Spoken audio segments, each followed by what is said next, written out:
Obviously the clip is on. The 40's are on now. It's pretty dialed. You'll keep the factory windshield, but what you'll do is you'll build an aluminum or a steel frame that's just a perimeter frame. To see it in full hovercraft mode is pretty exciting. I'm not gonna lie.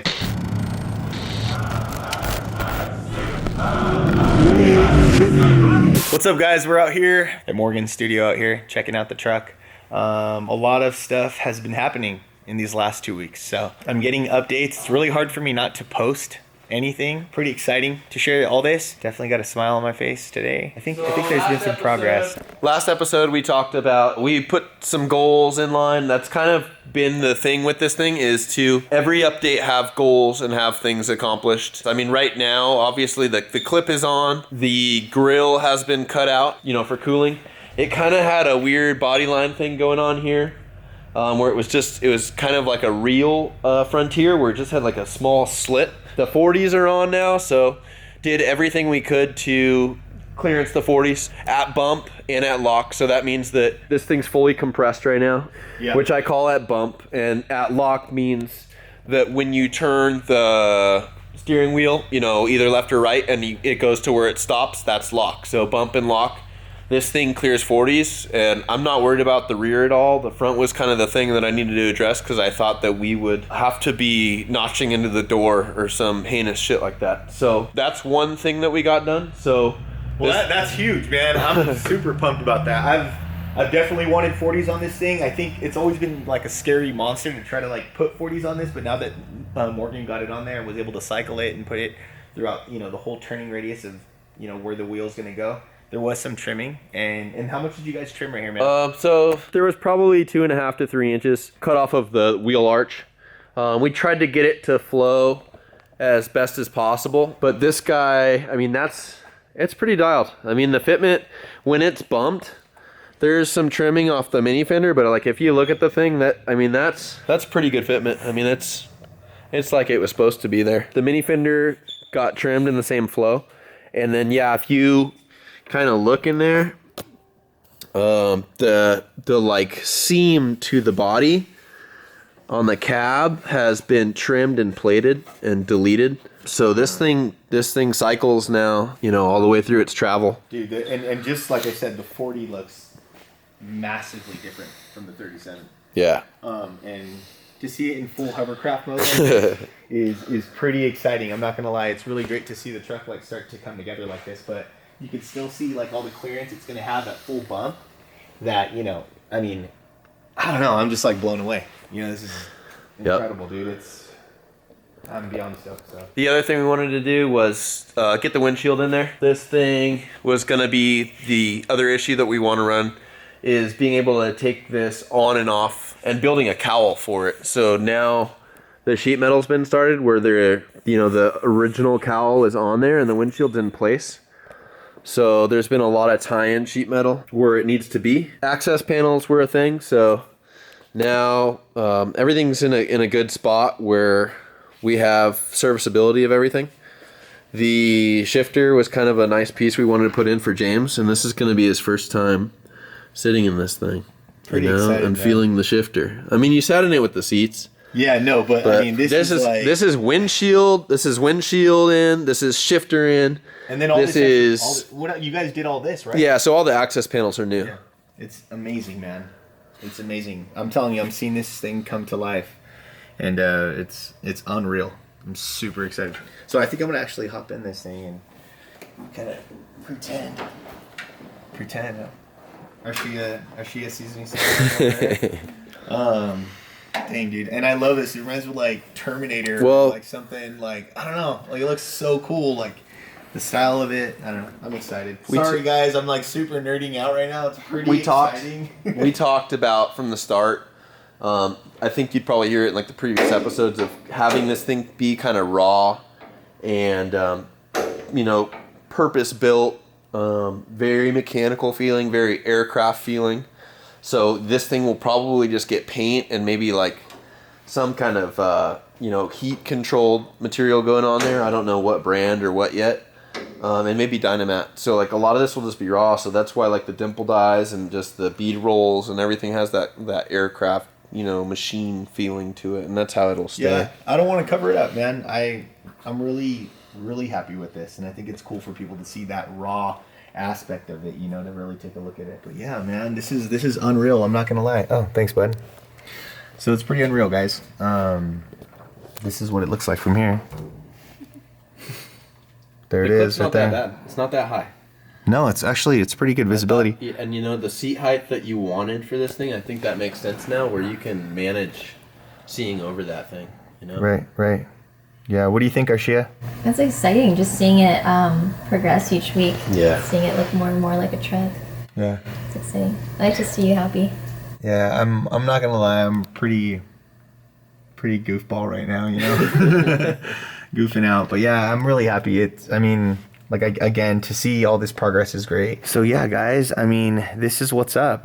All of this work has been done in the last couple of weeks. Our goal is to kind of keep the ball rolling. Morgan can kind of update us right now on what are the next steps, what we could be looking for right now. We're going to be getting those rear seats in there. You guys will be able to kind of see what the fitment's going to be like back there. We'll get one of us to sit back there so you can kind of get an idea of it.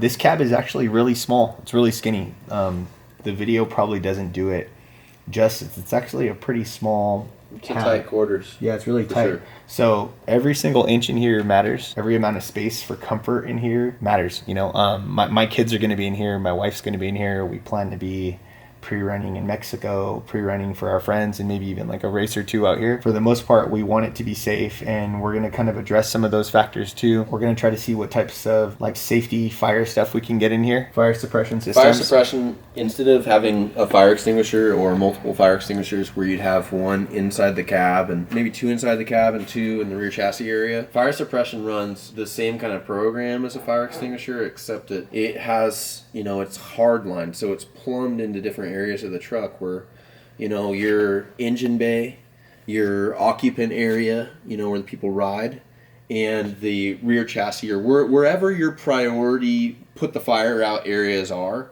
right, is where you'd have, you'd mount your bottles. Like your fire suppression would still be like a fire extinguisher, bottle or two, and you'd put them somewhere where you could package them, and then you run like a hard line, like a brake line, into your areas where your important areas that need to be put out. Right. Occupants for sure. And it has a little nozzle. So when you pull that thing, either it's run off like a sensor where that thing can go off automatically, and or you have just, pull, like a tether that's in the cab that you, once you know something bad's going down or you have any sense of that, you just pull that thing and it just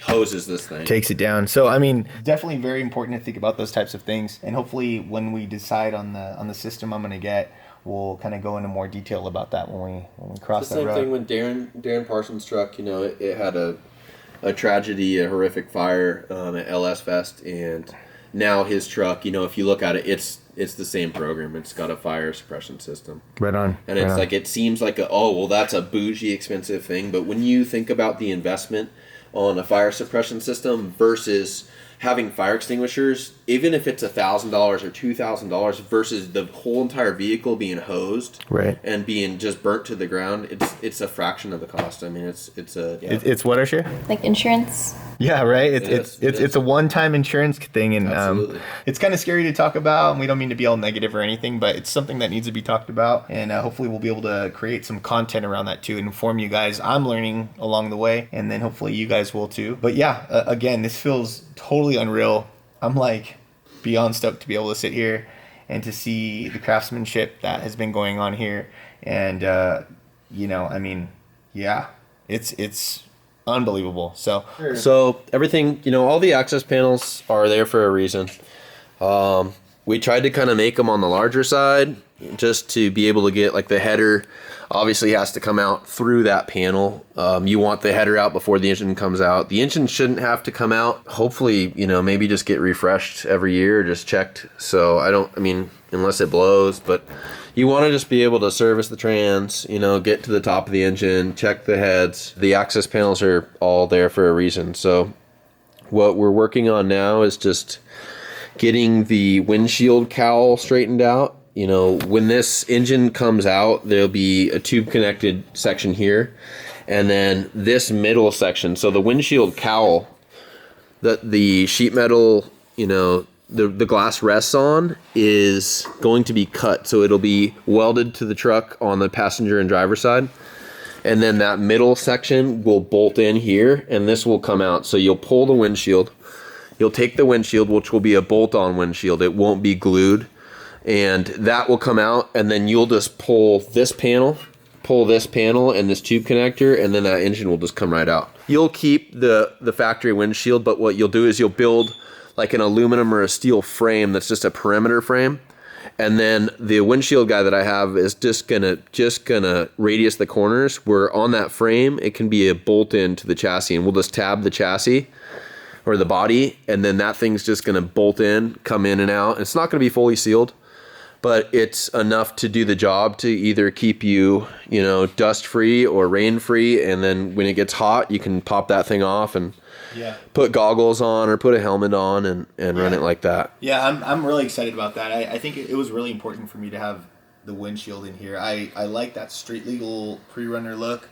You know, I want windows in this. In the future, I'd love to even invest in like AC or something, you know, for the fam. But I mean, like I said, I'm kind of speechless right now because I'm just nerding out, but it is really exciting, you guys. I hope you guys enjoyed the updates. Morgan, if you kind of wanted to take us through what the next step is. Yeah, we've been working on the service panels and we wanted to do some of the big chunked out stuff, you know, just to have answers like as far as our 40's going to fit. How are we going to address the windshield? What's the sheet metal going to be like? So a lot of this stuff kind of has to go in. Like I wouldn't know how to build or lay out the sheet metal on the front and seal the cab unless we put the windshield in. So now that the windshield's in, now we can actually build a frame. So it's like these things have a process and have a place, you know, in the build.